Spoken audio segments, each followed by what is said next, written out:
Hi, I'm Katie McDaniel, and today I'm going to be talking to you about Arthur Weasley and the misuse of Muggle artifacts. I was recently working on a project about how wizard segregation enables a colonialist worldview in the Harry Potter series. As a part of that project, I was considering Arthur Weasley as someone who valiantly tries to breach the Muggle wizard divide in important ways, especially from his position in the misuse of Muggle artifacts division at the Ministry of Magic. But some of his approaches to Muggles, including especially his bewitching of the Ford Anglia, are problematic. Wizarding World's article, Why We Love Arthur Weasley So Damn Much, suggests rather glibly that it's ironic that, quote, few are more guilty of dabbling in misuse of Muggle artifacts than Weasley himself. But how problematic is this really? Arthur Weasley is a good character through which to think about what is commonly called cultural appropriation. Through this analysis, it's also possible to gain a richer understanding of the power relationships between wizards and muggles and the possibilities of cultural exchange in this fantasy realm. The fact that he's both a good character and a good character aids in our ability to think about this charged and politically fraught concept in a humanistic way. Readers of the Harry Potter series most closely relate to Arthur Weasley as an idealized paternal figure. Father of seven, plus sometimes father stand-in for Harry himself. Affable, wise, responsible, and caring, Mr. Weasley is a model parent and an exemplary member of Wizarding Society. Although he works hard, he is in essence a family man who listens to his children and values them as individuals.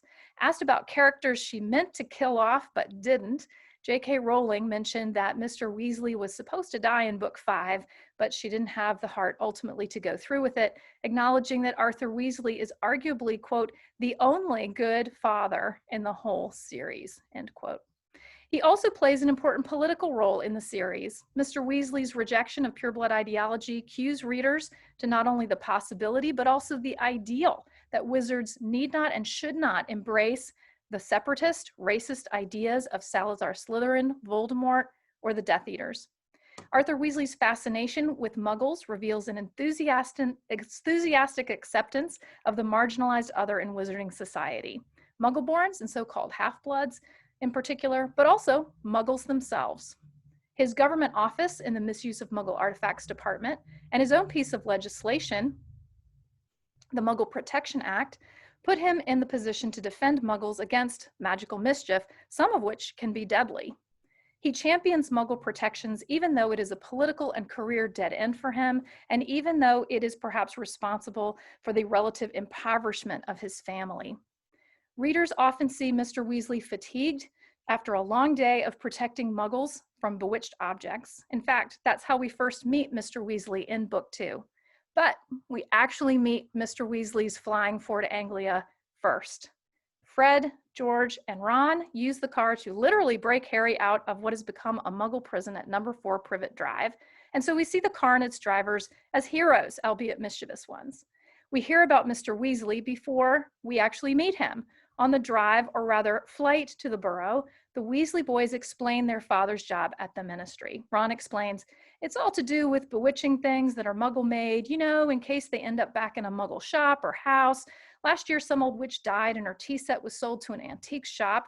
This Muggle woman took it home and tried to serve her friends tea in it. It was a nightmare. Dad was working overtime for weeks.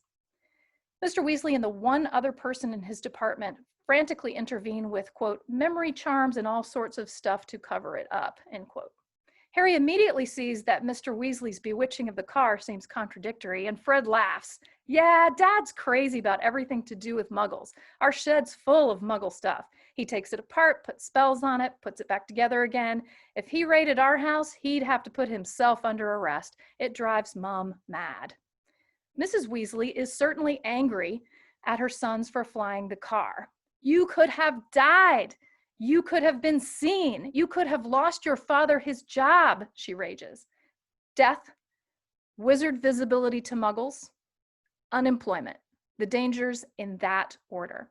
When Arthur returns home after a long night of raids that produced, quote, only a few shrinking door keys and a biting kettle, end quote, which he characterizes as Muggle baiting, Molly confronts him about the car in the shed. She says, "Imagine a wizard buying a rusty old car and telling his wife all he wanted to do with it was take it apart to see how it worked, while really he was enchanting it to make it fly." Arthur explains that this would be within the law because there's a loophole. And, quote, as long as he wasn't intending to fly the car's flight capability would not technically be illegal. "Arthur Weasley," Molly shouts, "you made sure there was a loophole when you wrote that law, just so you could carry on tinkering with all that Muggle rubbish in your shed." This passage is instructive because in this, our first time meeting him, we can see that Mr. Weasley is a defender of Muggles against wizard attacks through appropriated and enchanted Muggle objects.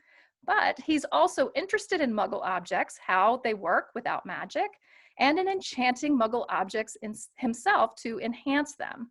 His position in the ministry allows him to balance these two potentially competing desires by legislating the intent behind the enchantment. He feels his own intent is innocent, allowing him to escape cognitive dissonance on the matter. Mr. Weasley shows delight at the information that his car really did make a successful flight before muttering, "That was wrong, boys. Very wrong indeed." We subsequently see Mr. Weasley in an actual physical brawl with Lucius Malfoy over Muggle rights in Diagon Alley after Malfoy insults Hermione's Muggle parents. To him, this is all of a piece with his pro-Muggle stance. He likes Muggles, and he feels a paternalistic call to protect them from wizard mischief, and worse, outright malevolence, but also a fascination with the technological workarounds that give Muggles power without the use of magic.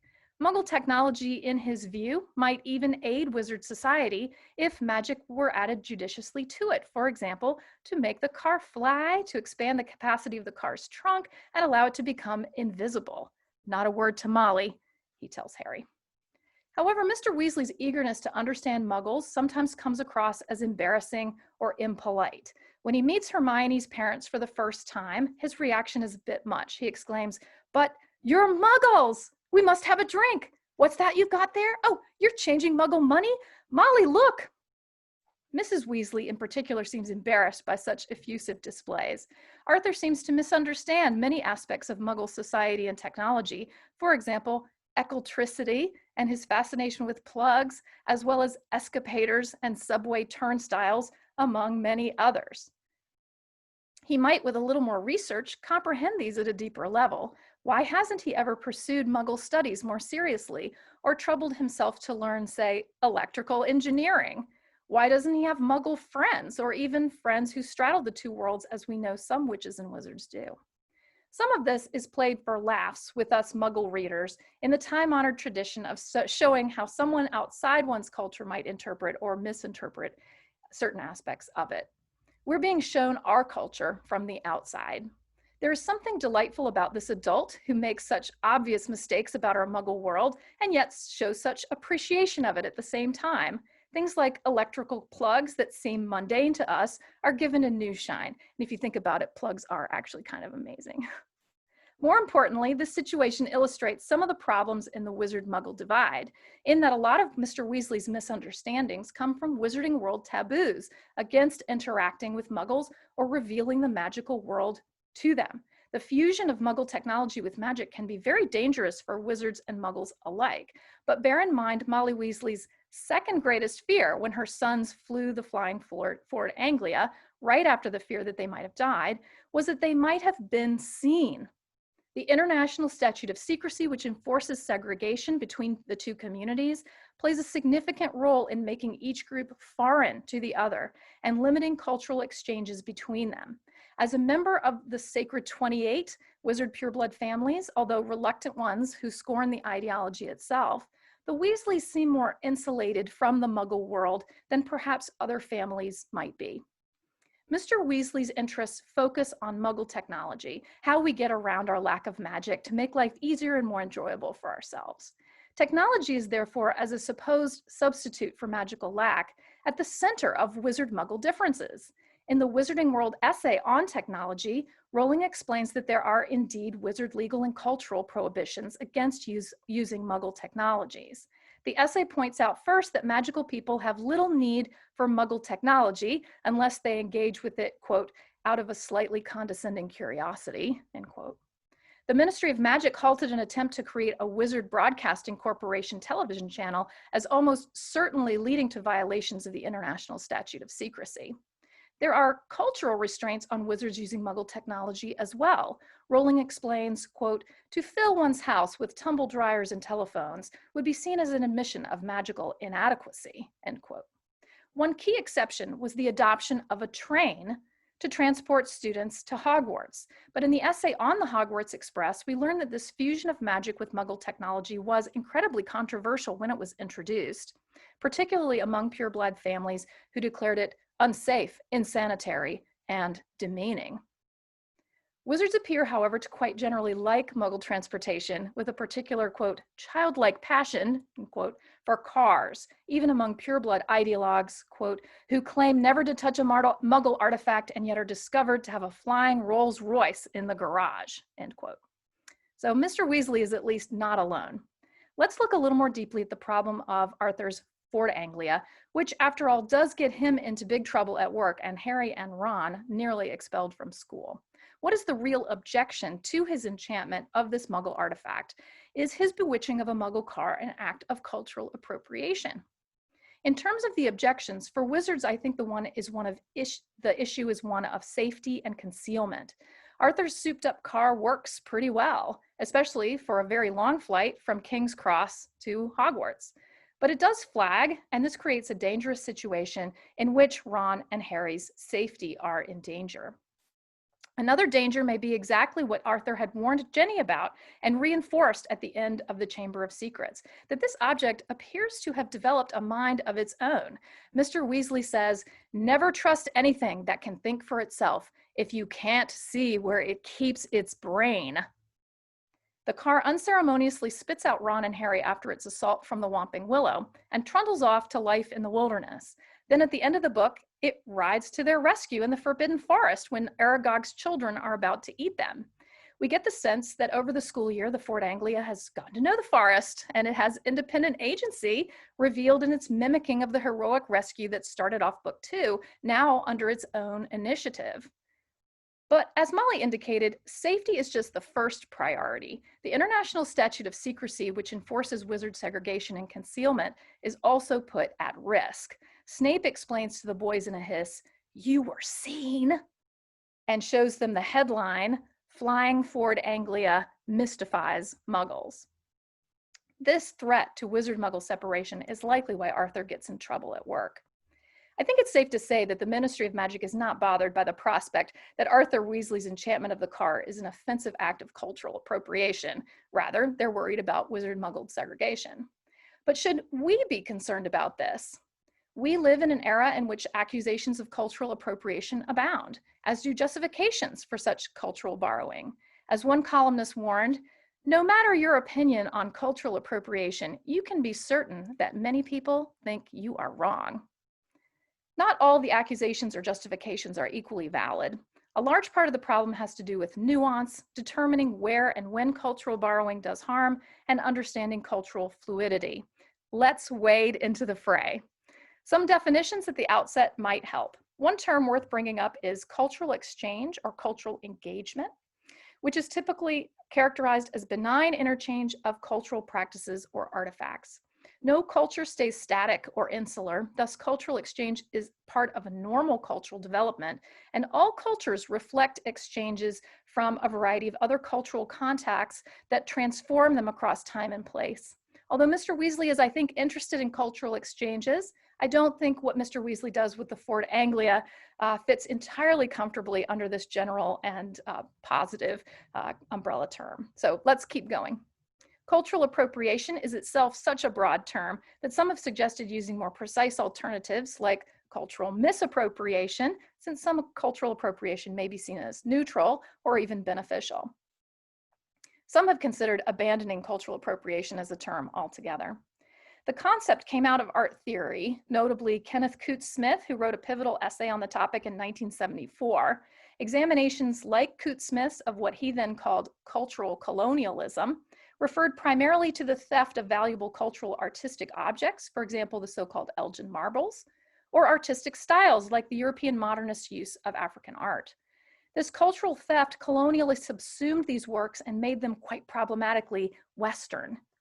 Philosopher James O. Young has spent much of his career exploring where such acts of appropriation appear innocent, more like cultural exchange, and where they cause harm or extreme offense, which he considers the significant objections to appropriation. That is, cultural borrowing is not always wrong. Historian and cultural theorist George Lipschitz developed a concept called strategic anti-essentialism to refer to a practice whereby a member of a group adopts certain cultural modes of a different marginalized group in a kind of protest statement against the hegemonic order of which he or she is a part. This is a kind of identity formation that resists the colonizing or dominant culture against what that group considers essential to its dominant identity. This can be adopted by similarly marginalized people in society or by those who are part of the dominant culture itself. Harm comes from misrepresenting, stereotyping, mocking the original cultural practice, or using it for financial or social gain. Keep this one in mind because I think we might find a place for the Ford Anglia here.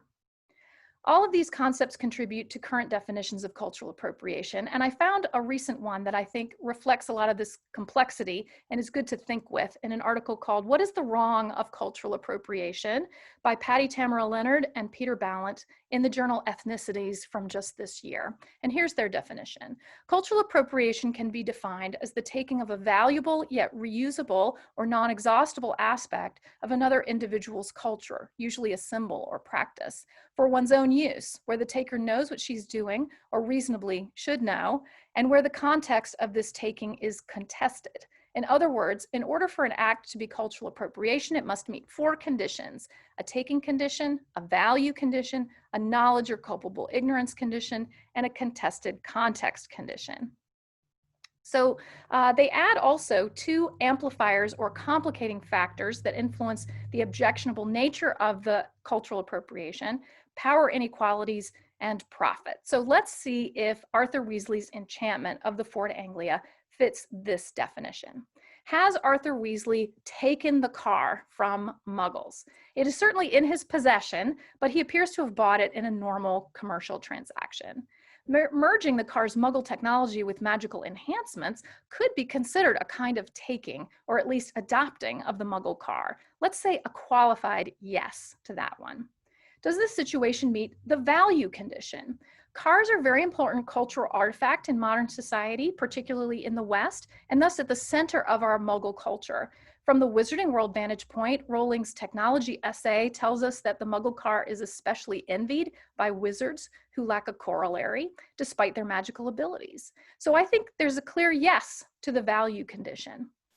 The knowledge or culpable ignorance condition seems pretty clearly met here because Mr. Weasley certainly knows what he's doing and the problematic nature of his tinkering. But the 4th condition, that the appropriation is contested, is not so clear to me. The Ministry of Magic has prohibitions on this appropriation, but there's no Muggle outrage about it. I'm not sure we can totally let Arthur off the hook for that, though, since Muggles can't know, and we can imagine there were a fair number of memory modification charms carried out on those Muggles mystified by the flying Ford Anglia. What Arthur has done here appears to fit some parts of the definition of cultural appropriation, but the degree and harm caused to Muggles from this appropriation seems minimal, memory modification charms aside, which is a whole other issue we could definitely talk about. Leonard and Ballant's 2 amplifiers add an interesting dimension here as well. Mr. Weasley is not making a profit off of his car, nor did he ever intend to, and the flying car doesn't meaningfully help his status at all. In fact, it causes him great embarrassment and potential financial ruin. The question about power inequalities is more interesting, though, and brings to us a very important question about the magical and Muggle worlds. Which one is dominant? Is Mr. Weasley part of a marginalized minority community whose cultural merging of magic with Muggle technology should be viewed in that light? On the one hand, magical people are the minority and a historically oppressed one who went into seclusion because of that suppression. On the other, magical people are, well, magical. Magic is an important source of power and one that potentially allows the wizarding world to oppress Muggles. Magic is might. Mr. Weasley would definitely not want to be a contributor to the oppression of Muggles and continues to be their defender even when that puts him and his family in grave danger. We might note that after he's attacked by Nagini in the Ministry of Magic in Book 5, Arthur insists on using Muggle stitches as a part of his treatment, which shows a desire to honor Muggle medical technology even when his own welfare is at stake. In the final analysis, there are parts of Mr. Weasley's bewitching of the Ford Anglia that put his tinkering in the realm of cultural appropriation, but not in a way that exacerbates an obvious power imbalance, steals or otherwise profits from a marginalized people, or provokes offense or outrage from the Muggle community. It's perhaps something a little less innocent than mere cultural exchange, and there's a certain amount of paternalism in his attitude that should give us pause. Perhaps this fits best the idea of strategic anti-essentialism, and so-called pure-blooded Mr. Weasley is making a kind of personal identity statement against the anti-Muggle prejudice common within the pure-blood wizard community. When we fully look at both the good-hearted and the somewhat shady aspects of Mr. Weasley's use or misuse of Muggle artifacts, we gain a better understanding of the nuances of this practice and the reactions to it, as well as a more complex understanding of how these two segregated cultures nevertheless interact with each other and produce cultural fusions. We don't have to indict Mr. Weasley's character to question what he's done. Like most of us, he's a complex character whose intentions do not always match his actions' consequences. We should remember, however, that sometimes, like the flying Ford Anglia, cultural fusions can take on a life of their own, making them unpredictable even to their creators. Thanks, and I'd be happy to take your questions now.